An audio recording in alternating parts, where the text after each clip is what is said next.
What's up, guys? It's Brandon Flash. We are heading out from my apartment. It is a Sunday. Let's head up to the mountains, go for a rip.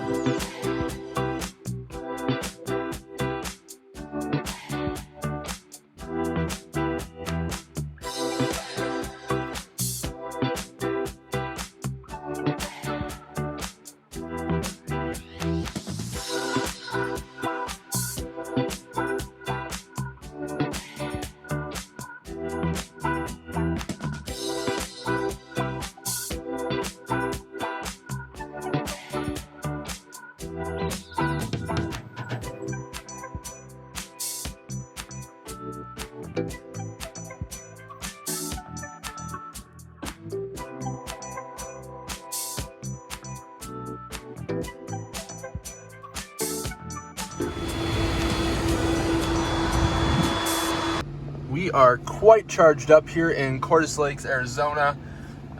Going to head up to Flagstaff next. I've never actually been up there, so that'll be a new supercharger for me. And then I'm actually going to come down 89A here through Cottonwood. Sedona is going to be our bailout option. However, there is a DC fast charger in Cottonwood. It has no check-ins at all. It's apparently a CHAdeMO. I don't know what the power rate is. I don't know what network it's on, but we're gonna find out. I have my CHAdeMO adapter with me, and worst case, we bail out and we go to Sedona here on our way through Prescott and then back down through Wickenburg down here. So we're gonna go down 89A here, through Cottonwood, through Prescott, then down through Congress and through Wickenburg, and then back to the Phoenix Valley area here.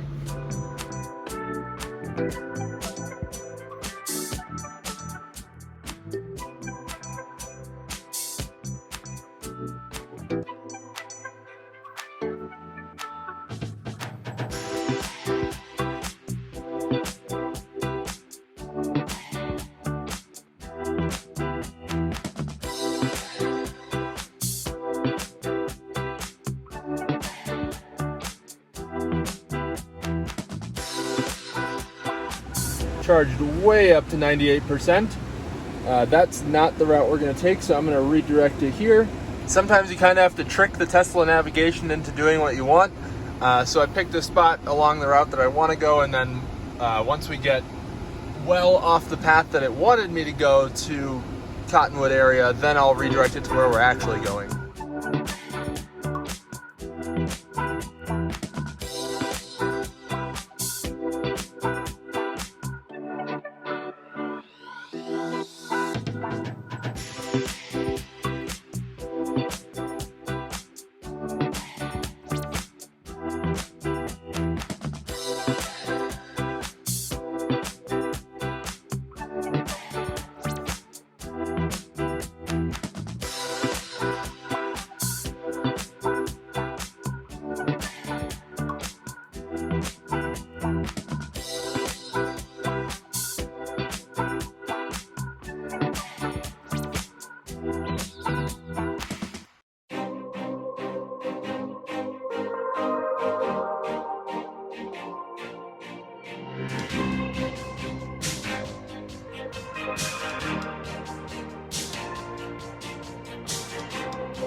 Well, I am glad that I didn't depend on that Chatamo station, because it turns out it's actually just J1772. So I have plenty of charge, 71% to make it back to the valley.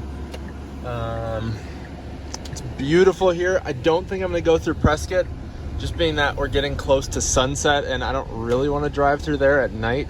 I might go back there tomorrow. However, I did really enjoy my drive through Flagstaff. Definitely will go through there again.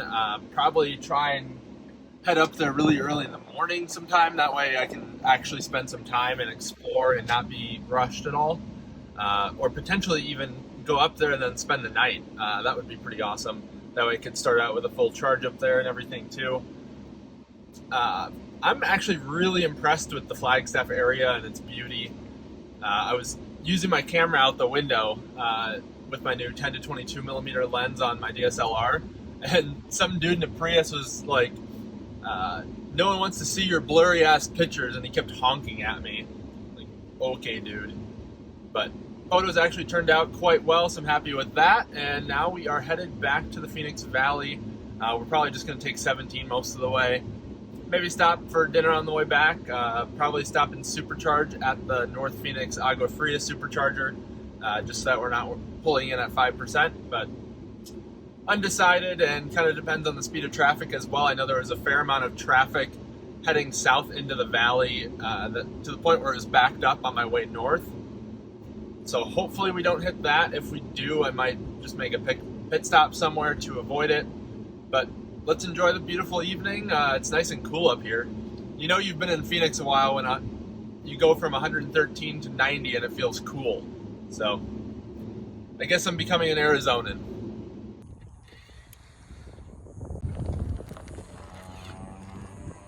Found an absolutely beautiful spot off the side of the road here. There's a little roundabout behind us. Going to fly the drone because it is beautiful, and that way I can also avoid some of the traffic, because I did see there's quite a bit of traffic built up on 17 on the way back into the Phoenix Valley. I mean, just look at how those reflections bounce off the car. Kind of crazy.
Headed back to the Phoenix Metro. I did accidentally crash my drone. I was doing a sport mode dive. Almost never a good idea, but you can get some cool shots. Crashed it into a bush, and that didn't turn out too well. Luckily, I think everything on the drone is fine. I'll have to check it out closer when I get back home. I did break 2 props, but that's not the end of the world. There was some sand all over it, but camera seems fine and everything else seems fine, so I'm not too concerned with it. And I'll just clean it up, probably blow some air on it to get any sand or dirt out of the motors, as well as like the fan and air vents and all that kind of stuff. But really not all that concerned with the status of it and that it will fly again. So got lucky, and let's head home.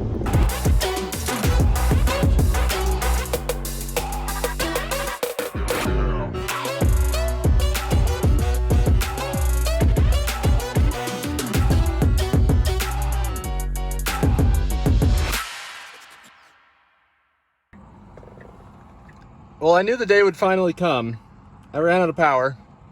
Car won't let me turn it on. Pack voltage is right at the brink, and I am literally 0.6 miles away from home.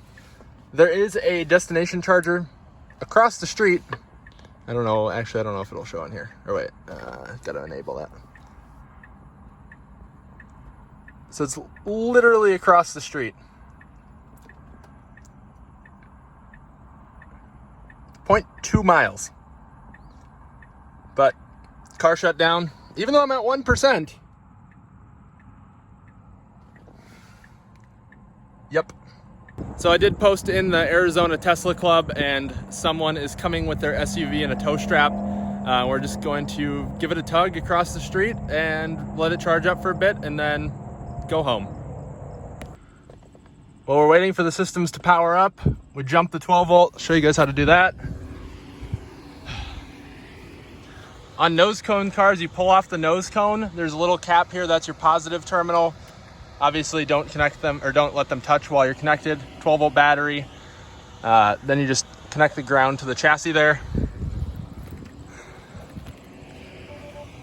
And now we should be able to put it in tow mode here as soon as the MCU comes on. All right, lesson here. We tried pushing it. It was very difficult to push. We then decided, let's try putting it in drive, because it had been sitting a little bit. We did have to jump the 12 volt to even get it to turn on. And then it went into drive. So I don't know how far it made it. His wife drove it towards the RV spots. I'm hoping we pull up and it's at the RV spots. Yeah. Well, I didn't start recording sooner. We're charged up to 2%. This hospital has an actual RV park kind of thing. So it was able to be driven part of the way around the parking lot. It did go into gear, as I mentioned. It died right here, which is just close enough to make it to the RV spot plug. There's some RVs, obviously not a ton right now. We're charged up to 2%. I'll probably charge it up to 4% just to be safe, to make it across about a mile. Just editing some pictures here from the day. If you want to see these photos, go on my Instagram, link down below. All right, so what are the lessons to be learned here? 1, leave a buffer. 2, follow the speed recommendations that the car will give you when you have navigation set. I ignored the car telling me to slow down to 65 miles an hour. I was not going 65 miles an hour. I often ignore those because I know the car will do fine, but of course this time it didn't. I was less than a mile from my apartment. If there wasn't a left turn to get into my apartment, if my apartment complex, there goes the light, sorry, had been on the south side of Arizona 60 rather than the north side of 60, I probably would have made it into my apartment complex just by coasting. But unfortunately, it was a left turn followed by 2 intersections and a left turn to get to my apartment complex. So that was not really within the realm of coasting, because the car had already shifted out of drive and into neutral before I even got off the freeway. Always carry your charge bundle with you, and if you have multiple adapters, bring them with you. You'll never know when you need them. Even myself, I consider myself to be pretty darn well versed as far as knowing my Tesla, knowing my routes, knowing the area, knowing how far I can stretch it, but here I am. I needed my adapters. The other day, or last week, when I brought my car in for service for the louvers, I knew they were going to be working under the hood in the frunk area, so I emptied everything out of my frunk, and that's where I keep my charging equipment. And luckily, for some reason this morning, I decided, let's put all that back. So I did. All my charging equipment was back in my frunk, so I had it with me. I mean, I would have been fine because I did end up having to go home anyway. Heather and Juan from the Tesla Club, they were so gracious. I cannot thank them enough. We ended up having to drive back to my apartment, which is, again, about a mile. We picked up a 12 volt battery that I happen to have in my garage, some jumper cables, a tow strap just in case we needed it.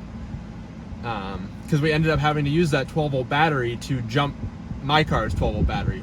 My 12 volt should be fine. It was dead, or it wasn't even dead. The car just shut down access to it without being jumped. I need to look into that a little bit more. I feel like that's not how it should behave. But I was able to jump it, got the car to turn back on. Maybe it would have done that even without jumping, and I'm not entirely sure. Again, that's what I need to research. But It's charged up to 3% now. It's pulling 8 kilowatt on the 1450. These RV pedestals happen to have two 520s, a 1450, and a TT30, which I have adapters for all three of those. So even if some of the outlets hadn't worked, I would have been fine. Some of the electrical posts were actually locked, but I was very lucky to find one that was unlocked. When the security guy came up to me just when I was sitting by my car kind of figuring out what I was going to do, he mentioned that this was here, so I kind of got that as a seal of approval, luckily. So even if they had all been locked, I probably wouldn't have been able to flag down that security guy and had him unlock one briefly.